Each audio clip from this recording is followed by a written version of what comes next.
Bismillah. Assalamualaikum warahmatullahi wabarakatuh. Bismillah, alhamdulillah, wassalatu wassalamu ala rasulillah wa ala alihi wa ashabihi wala hawla wala quwwata illa billah.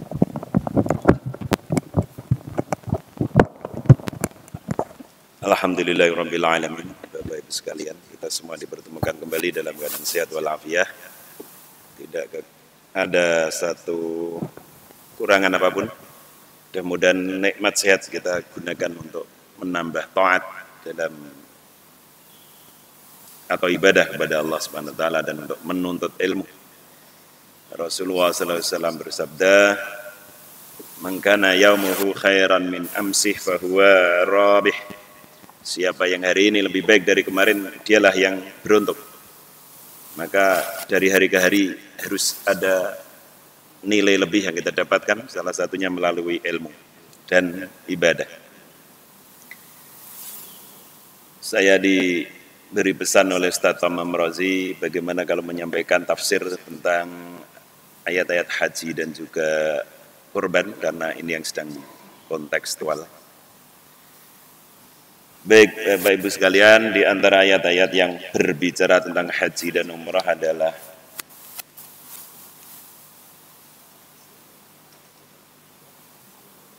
surah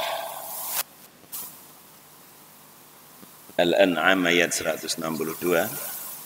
A'udzubillahi minasyaitonirrajim. Bismillahirrahmanirrahim.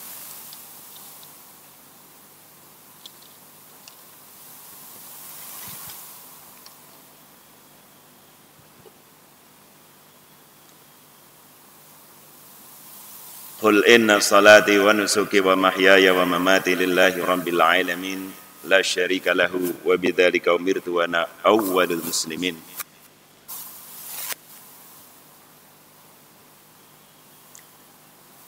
Ayat ini memerintahkan kepada Rasulullah sallallahu alaihi wasallam agar menegaskan di hadapan kaum musyrikin yang mereka ketika beribadah, maka ibadahnya mereka persembahkan kepada berhala-berhala. Menyembelih binatang juga mereka persembahkan kepada berhala-berhala. Maka ayat ini memerintahkan Rasulullah agar menegaskan hal yang sebaliknya kepada para musyrikin Mekah itu. Qul, katakan wahai Muhammad, inna salati, sesungguhnya salatku, wa nusuki, dan sesembelihanku, wa mahyaya, dan hidupku, wa mamati, dan matiku, lillahi rabbil alamin, adalah milik Allah atau untuk Allah subhanahu wa ta'ala, alam penguasa alam semesta. Di sini mengingatkan kita juga agar dalam segala hal yang kita lakukan, kita persembahkan kepada Allah Subhanahu wa taala. Itu yang disebut dengan ikhlas. Al-ikhlas yaitu memurnikan tujuan kita demi Allah Subhanahu wa taala dalam segala yang kita lakukan, kita ucapkan. Oleh karena itu, dalam haji dan umrah, dua ibadah itu diperintahkan sama-sama. Di dalam Al-Quran ada dua ayat yang memerintahkan, dan kedua ayat itu sama-sama ditegaskan lillah. Yang pertama adalah wa atimmul hajja wal umrata lillah, dan yang kedua adalah walillahi 'alan nasi hijjul baiti man istata'a ilaihi sabila. Kita tahu semua perintah di dalam Al-Quran agar dilakukan oleh kita semua dengan ikhlas. Namun yang ditegaskan ada kata lillah, bahkan dua kali disebut, itu haji, perintah haji. Ketika kita tadaburi ayat itu, kenapa ya? Perintah haji dan umrah itu ke Allah tegaskan lillahnya di situ. Semua harus lillah, tetapi yang ditegaskan dengan eksplisit adalah perintah dalam haji dan umrah.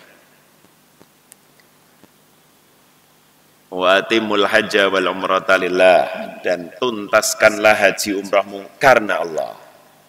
Walillahi 'alan nasi hijjul baiti man istata'a ilaihi sabila, dan hanya karena Allah manusia diwajibkan untuk haji ke Baitullah, yaitu mereka yang mampu. Ibu bapak sekalian, kalau kita perhatikan, ibadah itu akan cukup terganggu keikhlasannya kalau ada 3 faktor. Faktor pertama adalah murah atau mahalnya biaya yang dikeluarkan. Semakin besar pengorbanan yang dikeluarkan, maka keikhlasan pun semakin terganggu. Bukan berarti tidak ikhlas, tapi semakin terganggu. Kalau kita masuk ke masjid, kemudian memasukkan uang koin ke kotak infak itu, misalnya 500 rupiah, itu saya yakin ikhlasnya luar biasa. Walau perlu itu jangan sampai ada yang tahu kecuali Allah dan saya. Jangan ada yang tahu. Tapi ketika kita menyumbang mungkin sekian juta, kok tidak ada yang tahu, itu hati kadang-kadang berontak. Maka dengan 1-2 cara halus, kita ingin orang lain tahu bahwa kita yang menyumbang sebanyak itu. Dan yang kedua, keikhlasan itu juga terganggu ketika ibadah itu dilihat banyak orang. Seperti ceramah seperti ini terganggu sekali ya. Karena orang berpikir, termasuk saya, bicaranya kan ketok kelihatan alim, kelihatan soleh, dan seterusnya. Dan yang ketiga, keikhlasan itu juga terganggu ketika ibadah itu berlangsung lama. Kalau sholat 2 rakaat yang dibaca kul huwallahu ahad sama inna atoina itu pasti ikhlas insya Allah. Paling nggak ada yang lihat. Tapi kalau kita sebagai imam, tapi kalau sudah rotib seperti ini insya Allah sudah nggak ada pikiran macam-macam. Maka orang akan cenderung memperindah, ya, karena dilihat banyak orang. Nah, haji atau umrah itu ibadah yang ketiga faktor tadi terlibat. Ya, biayanya besar, lama, juga dilihat banyak orang. Karena itu seakan-akan ayat itu tadi mengingatkan, walillahi 'alan nas wa atimul hajja wal umrata lillah. Kemudian ketika sudah berniat ihram, baik dari embarkasi Indonesia maupun dari Jeddah sana atau dari Madinah, maka setelah berniat ihram, berniat haji atau umrah, maka sampai masuk Mekah disunnahkan talbiyah, labbaik Allahumma labbaik. Aku kesini, aku datang hanya untuk memenuhi panggilanmu ya Allah. Itu dibaca sebanyak mungkin sampai ketiduran di bis. Pokoknya kalau belum ketiduran disunahkan baca terus. Itu juga seakan-akan kita pahami untuk mengusir setiap motif-motif selain Allah yang masuk ke dalam hati kita. Wah, kalau sudah haji nanti begini. Bukan itu. Labbaik Allahumma labbaik. Aku kesini hanya untukmu ya Allah. Nah, di sini Rasulullah menegaskan di hadapan orang-orang musyrik bahwa yang kalian lakukan itu jelas salah, yaitu beribadah untuk makhluk, menyembelih untuk makhluk, karena tidak ada nilainya sama sekali. Wa mahyaya wa mamati lillahi rabbil alamin, hidup dan matiku milik Allah atau untuk Allah. Li itu milik atau untuk. Kalau begitu ya sebetulnya tidak ada yang perlu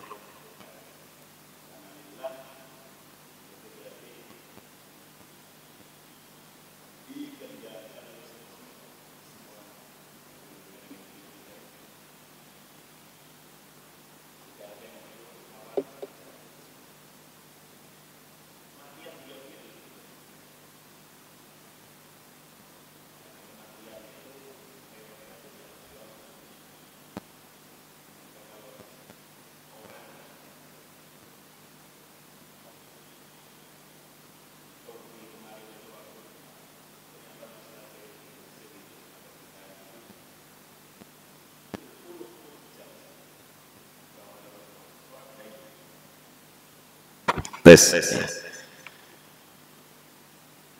Puluhan jam masih ditemukan hidup, bertahan di bawah reruntuhan, tanpa makan, tanpa minum. Padahal bayi katanya 2 jam sekali harus mimik. Maka itu bukti-bukti bahwa wa mamati lillahi rabbil alamin. Sehingga Rasulullah sampai pernah bersabda, seandainya seluruh manusia di dunia ini berkolaborasi untuk menimpakan madarat kepadamu, maka tidak akan sedikit pun mereka mampu menimpakan madarat itu kepadamu, kecuali madarat yang memang sudah ditetapkan oleh Allah atasmu. Seandainya seluruh manusia sebaliknya bekerja sama untuk memberi keuntungan manfaat kepadamu, maka mereka tidak akan mampu memberi sedikit pun manfaat kecuali yang telah ditetapkan oleh Allah Subhanahu wa taala. Jaffatil qalam, jaffatis suhuf wa rufi'atil qalam, kata Nabi. Suhuf itu namanya tulisan, lembaran-lembaran kita yang telah Allah tulis itu sudah kering. Artinya itu majaz, ibarat bahwa apa yang telah ditetapkan Allah sudah tidak bisa dirubah kembali. La syarika lahu wa bidzalika umirtu wa ana awwalul muslimin. Tiada sekutu bagi Allah, wa bidzalika umirtu, dan karena itulah aku diperintahkan, yaitu untuk tidak mensyirikkan Allah. Syirik itu apa? Menempatkan sesuatu yang bukan Allah pada posisinya Allah.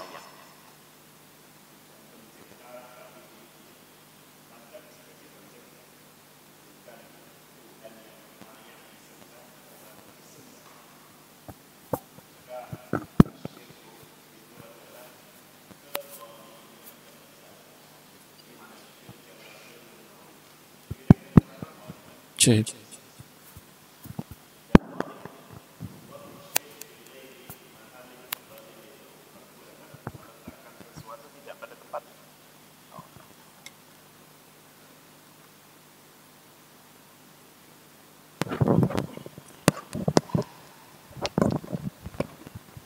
Maka syirik itu meletakkan sesuatu yang bukan Tuhan pada posisi Tuhan, sehingga dia adalah kezaliman, dan kezaliman syirik adalah kezaliman terbesar.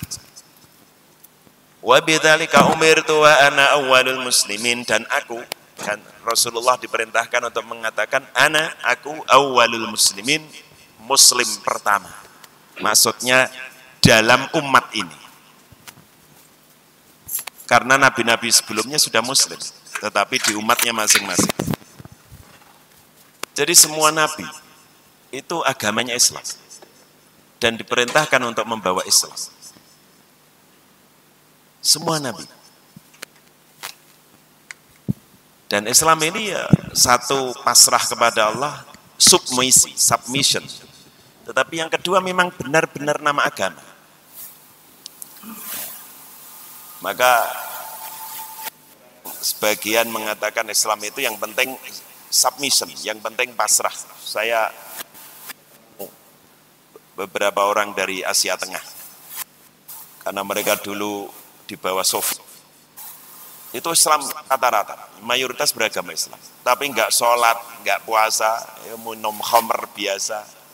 Kalau ditanya lah Islam saya itu submission. Islam itu maknanya adalah submission, apa? Tunduk, pasrah kepada Allah. Jadi yang penting pasrah, maka itu sudah Islam. Ini pendidikan komunis di bawah Soviet. Jadi negara-negara seperti Turkmenistan, seperti Asia Tengah itu. Banyak sekali, saya punya teman waktu ketemu di India itu, nggak ada yang sholat. Bahkan nggak tahu, ada teman perempuan saya itu sekamar dengan perempuan dari Uzbekistan. Ya muslimah. Ketika teman saya sholat, temannya dari Uzbekistan tanya, apa yang kamu lakukan itu? Jadi nggak lihat orang sholat aja nggak pernah. Padahal muslim.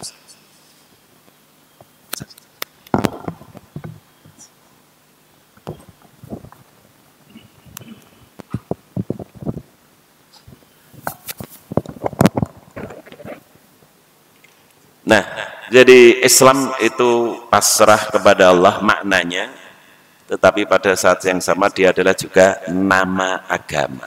Inna dina indallahi al-Islam. Oleh karena itu secara akidah, agama yang ada ya hanya Islam. Namun kita mengakui agama-agama lain ya karena pertimbangan sosiologis. Jadi itu agama-agama sosiologis, harus kita akui karena kita bermasyarakat. Tapi hakikatnya hanya satu. Inna dina indallahi al-Islam. Maka seluruh nabi itu Islam, Muslim. Pernyataan para nabi-nabi itu, umir Tuhan uslima li rabbil alamin, aku diperintah untuk iman, untuk Islam kepada Allah, wala tamutunna illa wa antum muslimun, jangan sekali-kali mati kecuali dalam keadaan Islam. Itu dikatakan oleh para nabi-nabi terdahulu. Nah, Rasulullah sallallahu alaihi wasallam di sini dikatakan ana awwalul muslimin wa ana awwalul muslimin, dan aku adalah orang pertama yang Islam. Maksudnya dari umat beliau ini.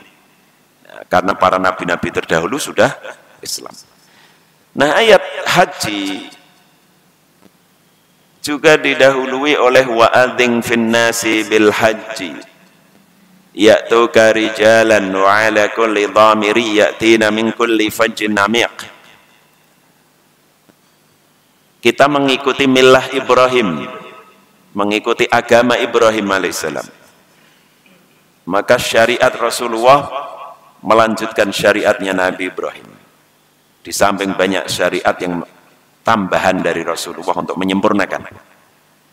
Khitan diawali oleh Ibrahim alaihissalam, korban diawali oleh Nabi Ibrahim alaihissalam, haji juga awal dipanggil manusia untuk berhaji oleh Nabi Ibrahim alaihissalam.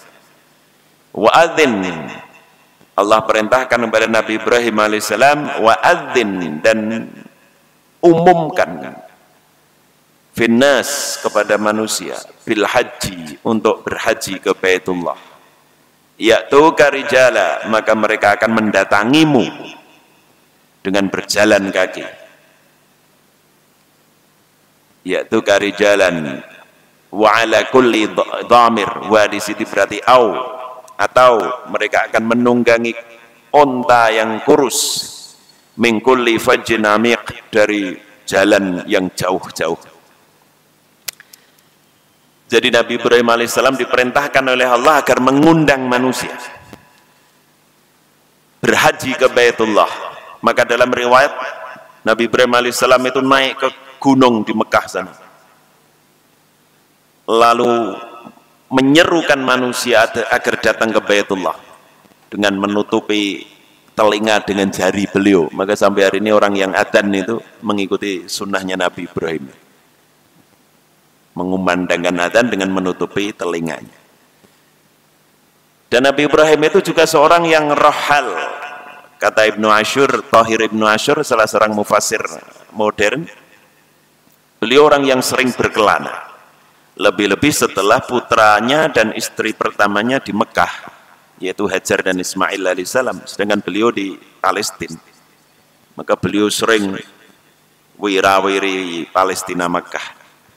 Nah, dalam perjalanan wirawiri beliau, karena memang beliau rohal, suka berkelana gitu. Nah, beliau selalu mengumandangkan panggilan untuk berhaji. Dan kebenaran Al-Quran terbukti. Ya'tuka, jadi panggillah wahai Ibrahim umat manusia agar berhaji ke Baitullah. Ya'tuka, maka mereka akan datang.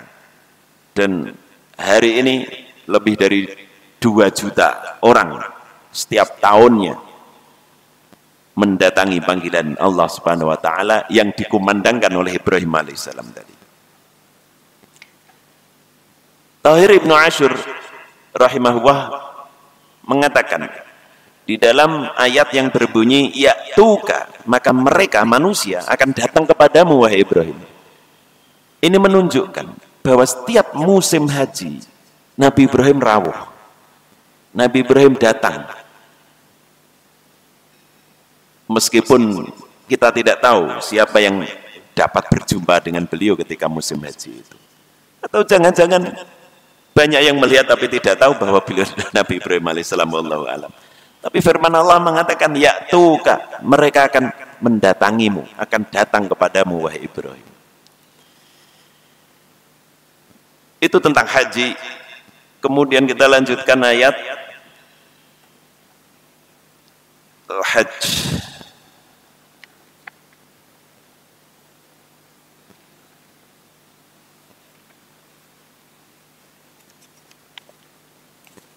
Al-Hajj ayat 28.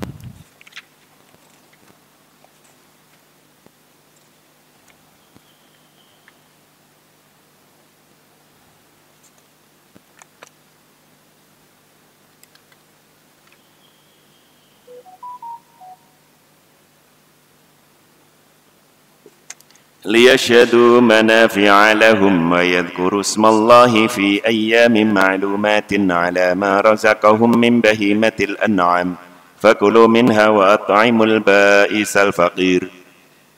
Jadi panggillah Ibrahim manusia agar berhaji, maka mereka akan mendatangimu, baik dengan menunggang kendaraan, baik dengan berjalan kaki maupun menunggang onta-onta yang kurus. Tentu onta-onta yang kurus itu tidak harus selalu onta-onta itu yang dinaiki, ya tergantung perkembangan. Sekarang ya pakai pesawat, pakai mobil. Ya'tina min kulli fajjin amik, dan mereka datang dari jalan-jalan yang jauh. Untuk apa? Liyashhadu manafi'a lahum. Mereka diundang oleh Nabi Ibrahim ke haji, liyashhadu, agar mereka bisa menyaksikan manafi'a lahum, berbagai manfaat. Di sini disebutkan dalam bentuk nakirah sebagai apa? Menunjukkan bahwa manfaat itu tidak terbatas, namun jelas mencakup manafi'id dunya wal akhirah, manfaat duniawi dan ukhrawi. Manfaat duniawinya kita berhaji jelas sekali, melihat bumi ciptaan Allah selama perjalanan yang kita tempuh, bertemu dengan manusia berbagai bangsa, melihat peluang-peluang bisnis, karena memang Allah tidak melarang dalam perjalanan haji itu berbisnis, tidak dilarang. Walaisa alaikum junahun an tabtaghu fadlan min rabbikum, tidaklah berdosa bagi kalian untuk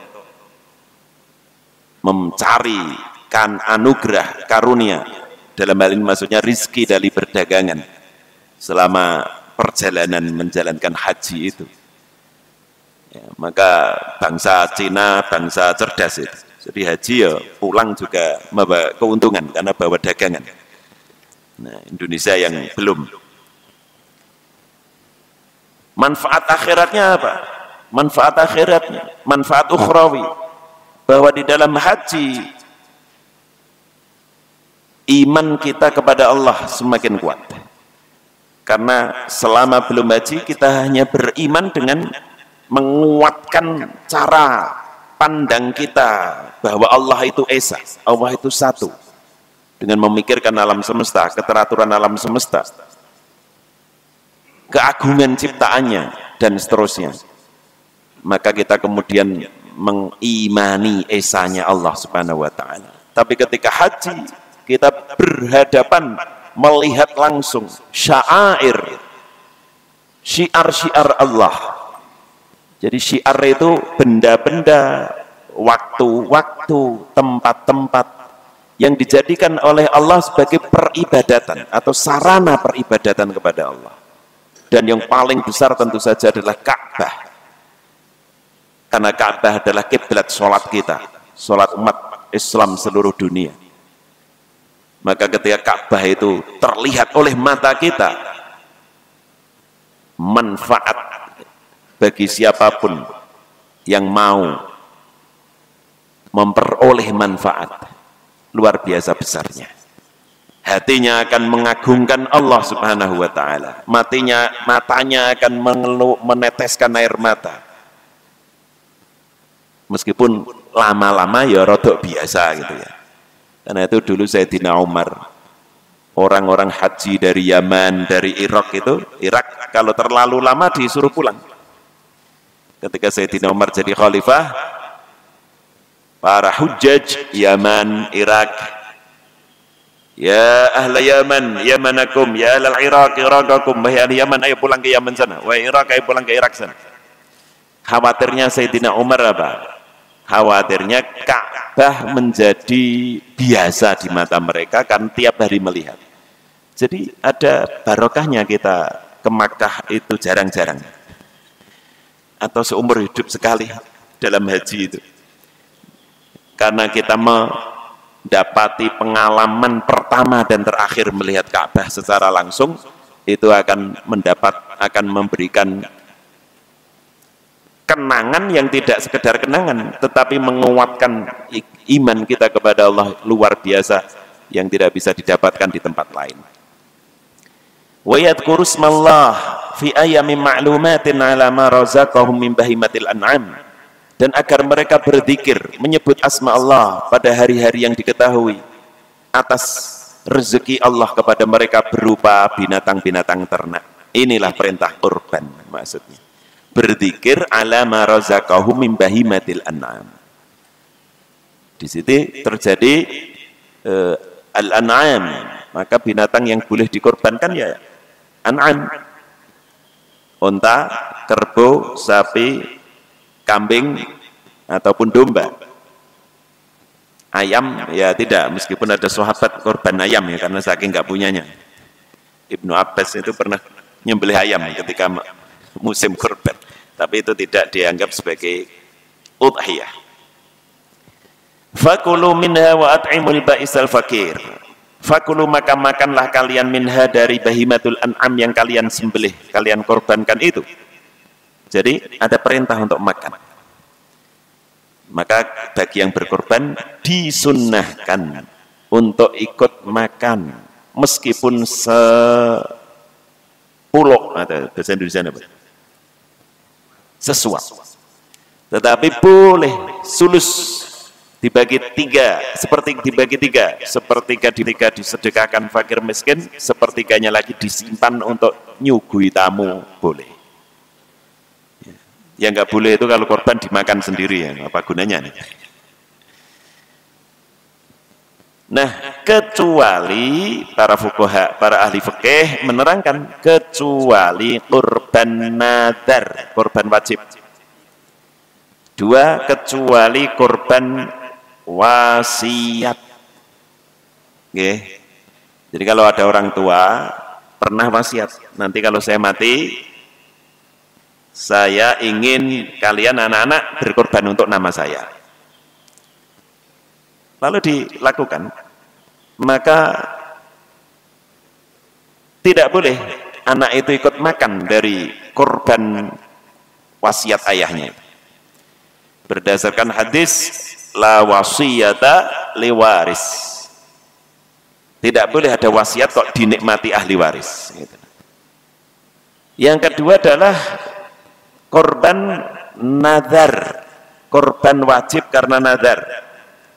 Misalnya ada seorang pernah bilang, nanti kalau saya sehat dari sakit ini, tahun depan saya akan nazar, tahun depan saya akan berkorban. Maka korban wajib karena nazar juga tidak boleh ikut makan, pengkorbannya tidak boleh ikut makan sedikit pun. Jadi yang boleh dimakan apa? Ya korban sunnah yang biasa kita lakukan setiap tahun itu. Wa at'imul ba'isal faqir, dan berilah makan dari daging korban itu al-ba'is al-faqir, yaitu orang ini kita diminta untuk peka. Jadi orang miskin itu ada dua, miskin yang meminta ngemis, dan miskin yang menjaga kehormatan dirinya, tidak mau ngemis. Kita sering diingatkan dalam Quran itu agar membantu tidak hanya yang ngemis, tidak hanya yang minta, tapi harus jeli itu sebetulnya miskin, tetapi dia menjaga ta'afuf, menjaga kehormatan dirinya, tidak mau minta-minta, itu juga harus dibantu. Jangan hanya memberi kepada yang antre di depan pagar, karena orang-orang yang seperti itu mungkin banyak kekurangan, tetapi dia tidak mau meminta, itu harus dibantu. Nah, tetapi untuk daging korban berbeda dengan zakat. Boleh diberikan kepada orang mampu, orang kaya. Namun perbedaannya, orang fakir, miskin, tidak mampu yang menerima daging korban, maka daging korban itu menjadi milik penuh dia. Milik penuh. Mau dimakan silakan, mau disedekahkan silakan, mau dijual silakan. Berbeda halnya dengan orang kaya, orang mampu. Meskipun boleh menerima daging korban, tetapi tidak menjadi milik penuhnya. Sehingga dia hanya boleh makan atau menyedekahkan kembali, tapi tidak boleh menjual. Misalnya ada orang kaya, pejabat, karena pejabat ya banyak anak buahnya ngasih daging. Wah, akhirnya kulkasnya 4 pintu penuh. Wah, ini enggak habis nih, jual aja, enggak boleh. Tapi kalau orang miskin dapat daging banyak daripada sisa, busuk dan seterusnya, silakan dijual, enggak apa-apa.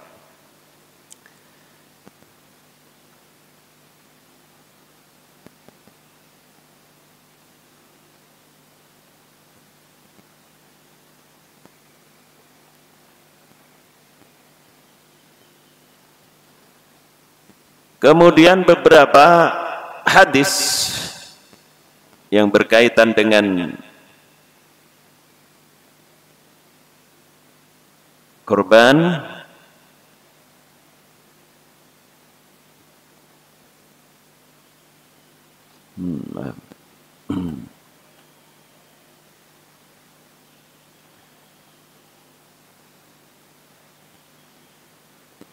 Ya, Bapak Ibu sekalian, udhiyah hukumnya adalah sunnah muakkadah, sunnah yang mendekati wajib. Rasulullah SAW mengatakan, man kana lahu sa'atun wa lam yudahi fala yaqrabanna musallana. Orang yang memiliki kelebihan harta, artinya cukup nafkah wajib untuk anak istri, pendidikan, kebutuhan pokok itu sudah cukup, kok tidak berkorban? Kata Nabi, fala yaqrabanna musallana. Ini sarkastik, tidak perlu mendekati masjidku, seakan-akan bukan, tidak layak menjadi orang yang sholat di sini. Oleh karena itu para ulama bahkan sampai ada yang berhutang untuk bisa berkorban, untuk berudhiyah, meskipun tidak harus, kalau enggak punya yang enggak, tapi untuk memperoleh fadilah dari berkorban itu, bahkan ada sahabat yang sampai berhutang agar bisa berkorban itu. Nah, di antara fadilatul udhiyah, sering orang membawa cerita nanti untuk tunggangan di atas siratal mustaqim. Maka banyak orang yang ketawa, berarti pelan banget naik kambing. Jadi kalau hadisnya tidak seperti itu, hadisnya binatang yang dikorbankan itu nanti akan mendatangi pengkorbannya lengkap dengan bidilaiha wa adfariha wa ash'ariha, dengan kukunya, kulitnya, bulunya, lengkap. Kemungkinan untuk bersaksi bahwa aku adalah binatang yang dulu dikorbankan oleh orang ini. Jadi saya tidak menemukan bahwa binatang itu nanti jadi tunggangan. Ya, kalau sapi untuk 7 orang ya repot juga nunggangnya, Pak ya. Ya. Karena itulah wajib binatang korban itu sempurna. Kalau cacat, ya mengurangi bukan mengurangi, bisa saja tidak sah kurbannya itu. Jadi cerita Nabi Ismail yang akan disembelih ayahnya Nabi Ibrahim alaihissalam itu asal muasalnya kurban. Ibrahim itu diberi gelar oleh Allah Al-Khalil atau Khalilullah, kekasih Allah. Dan Khalil itu kekasih yang melebihi makna yang lain. Karena kata Khalil itu satu akar kata dengan takhallala yatakhallalu, yang artinya itu meresap. Saya gambarkan ada tisu, saya masukkan ke gelas air ini, maka bagian yang tidak masuk ke dalam air lama-lama akan basah, karena air itu terserap ke dalam pori-pori kain. Lah, takhallala itu menyerap. Seakan-akan cinta Nabi Ibrahim kepada Allah Subhanahu wa taala itu telah mengisi seluruh pori-pori hati beliau. Nah, karena itu ketika Rasulullah Ibrahim alaihissalam dikaruniai putra yang ditunggu-tunggu ditunggu-tunggu lebih dari 80 tahun baru lahir dari istri kedua beliau, maka Allah menguji, apakah anak yang sudah kau tunggu 80 tahun lebih kamu cintai, lebih kamu kasih, atau kamu tetap lebih mencintai aku, Allah Subhanahu wa taala. Maka Nabi Ibrahim diperintahkan oleh Allah Subhanahu wa taala untuk menyembelih putranya. Falamma balagha ma'ahu sa'ya qala ya bunayya inni ara fil manami anni adbahuk. Maka ketika Ismail sudah mencapai usia sa'ya, kata para ulama sekitar 12-an tahun, 12 ke atas, disebut dalam Quran dengan usia sa'ya, as-sa'yu, dan sa'yu itu bekerja maknanya. Itu artinya usia-usia anak remaja itu tidak boleh jadi beban keluarga terus. Artinya anak-anak umur belasan tahun itu harusnya sudah ikut meringankan orang tuanya. Entah dengan cara yang bisa mereka lakukan tentunya, ya tidak bekerja full time, yang nggak bisa sekolah nanti. Tapi setidaknya anak usia belasan tahun, 12, 13 dan seterusnya itu sudah terlibat di dalam katakanlah family enterprise. Entah dengan cara yang bisa mereka lakukan. Nah, ketika anak Ibrahim sudah mencapai usia sa'ya itu 12-an tahun, Ibrahim berkata, inni adbahuka, aku bermimpi aku menyembelihmu. Loh, bermimpi menyembelih apa pentingnya? Bermimpi bagi para nabi itu wahyu. Jadi mimpinya para nabi adalah wahyu.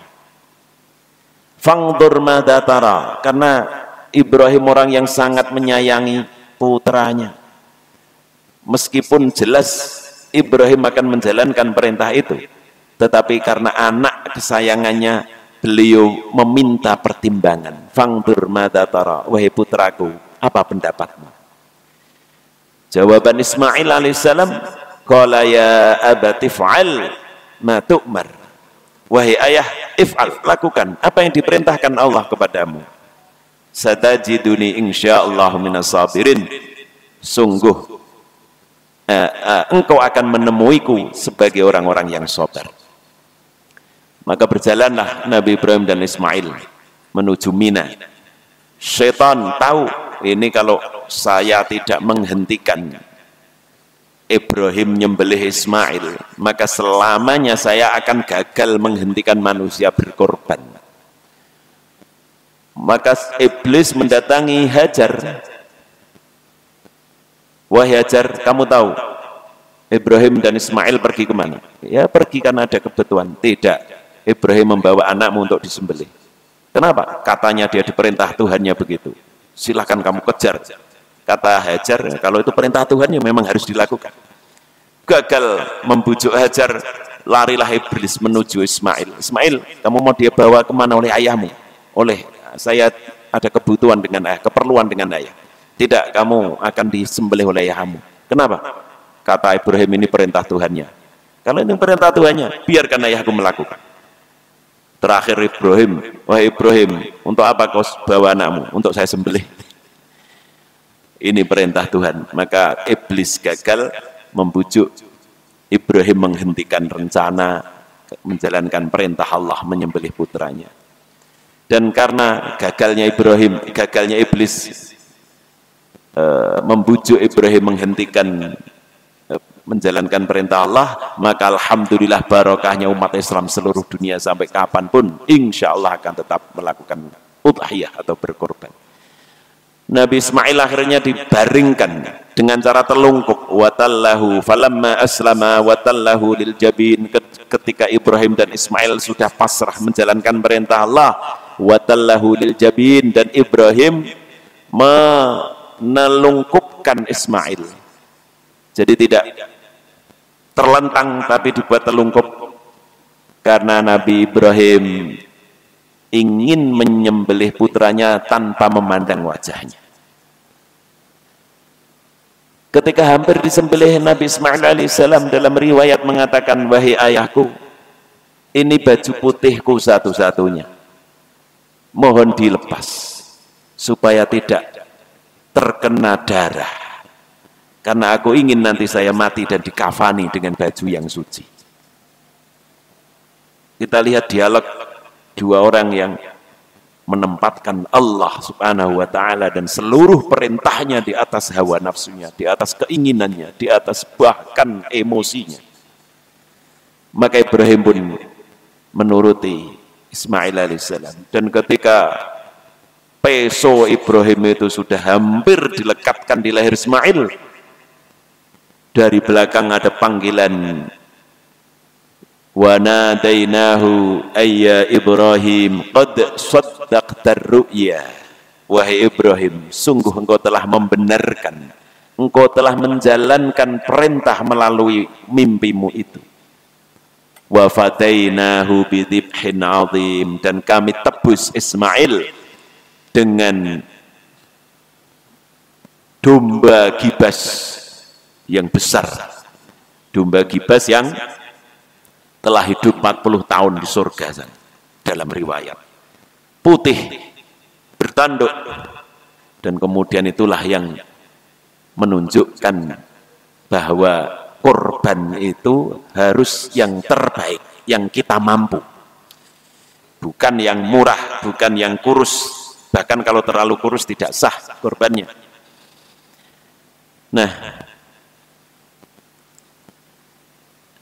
Ibnu Abbas menceritakan kambing yang disembelih oleh Ibrahim alaihissalam itu kemudian tulang tengkorak dan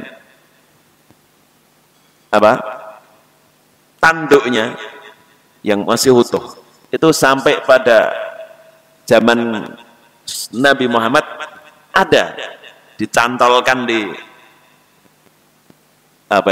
mizab, mizabul Ka'bah, talang, di talang Ka'bah. Jadi dulu pada masa Nabi, sampai Ibnu Abbas itu sampai melihat, saya masih melihat kepala kambing yang nyantol di talang Ka'bah. Jadi memang sengaja dijadikan monumen di situ. Nah, wa fadainahu ayya qad saddaqta ru'ya inna kadzalika najzil muhsinin, karena engkau telah memenuhi wahyu, bahkan wahyu itu berupa apa? Menyembelih anakmu sendiri. Dan itu membuktikan Nabi Ibrahim bahwa cintanya kepada Allah tidak dikalahkan dengan cintanya kepada putra semata wayangnya sendiri yang telah ditunggu 80 tahun itu. Jadi Allah hanya menguji saja, hanya menguji. Dan karena Ibrahim alaihissalam tidak ragu menjalankan perintah Allah, maka Allah ganti, inna kadzalika najzil muhsinin, orang-orang yang berbuat ihsan pasti akan diberi pahala oleh Allah Subhanahu wa taala di dunia maupun di akhirat. Nah, Bapak Ibu sekalian yang saya muliakan, kalau Nabi Ibrahim rela menyembelih putranya karena perintah Allah, dan kita semua mudah-mudahan termasuk orang-orang yang memiliki sa'ah, yaitu memiliki kelebihan dari kebutuhan primer kita, maka mari kita berkorban dengan sebaik yang bisa kita lakukan, dan silakan ya, disembelih sendiri. Kalau Rasulullah menyembelih sendiri beberapa ekor kambing gitu ya. Kalau tidak mampu diserahkan kepada jagal, disunnahkan bagi yang berkorban untuk mendatangi dan melihat, sebagaimana Rasulullah pernah memanggil Fatimah berkorban, dan Fatimah tentu saja tidak menyembelih sendiri. Maka kata Rasul, Fatimah, isyhadi, datang ke sini, saksikan. Sunnah melihat ya, korban itu disembelih, korban kita itu disembelih. Nah, karena sempurna yang diminta, maka tidak boleh apapun bagian dari binatang korban itu yang dijual. Insya Allah di sini tidak, tapi banyak di tempat-tempat lain itu. Kepalanya dijual, kulitnya dijual untuk nambahi opah jagalnya, enggak boleh. Itu ibaratnya korban tanpa kepala, korban tanpa kulit. Nah, terus kulitnya untuk apa? Ya, serahkan kepada fakir miskin yang mau, kalau mau dijual silahkan. Jadi jagal harus diopahi dari sumber lain. Tidak boleh termasuk diopahi dengan dagingnya, enggak boleh. Jadi dagingnya ya diberikan ke dia sebagaimana orang-orang yang lain. Tapi nggak boleh ini bagianmu dan ini opahnya tambah 5 kilo misalnya. Nggak boleh.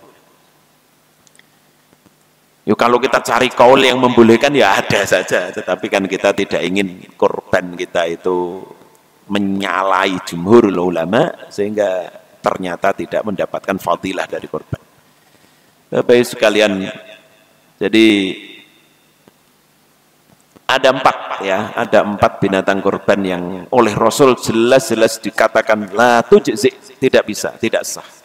Yang pertama adalah al-maridatul bayyinu maraduha, yang jelas-jelas sakit. Nah, hari-hari ini ada berita bahwa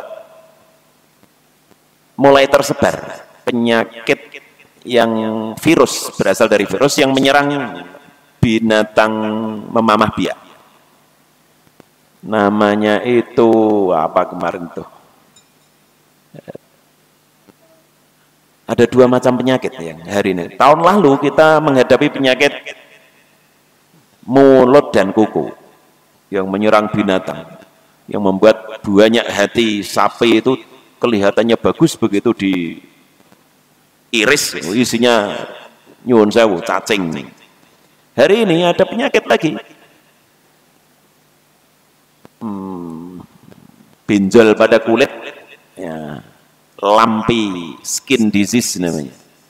Yang satu lagi bahasa Perancis itu penyakit apa itu yang sebabnya virus juga. Nah, bagaimana hukumnya berkorban dengan binatang yang memiliki sakit? Jadi gejala penyakit itu ada beberapa tingkat. Ada pre-akut, nah ini di sini banyak Pak Dokter, Bu Dokter.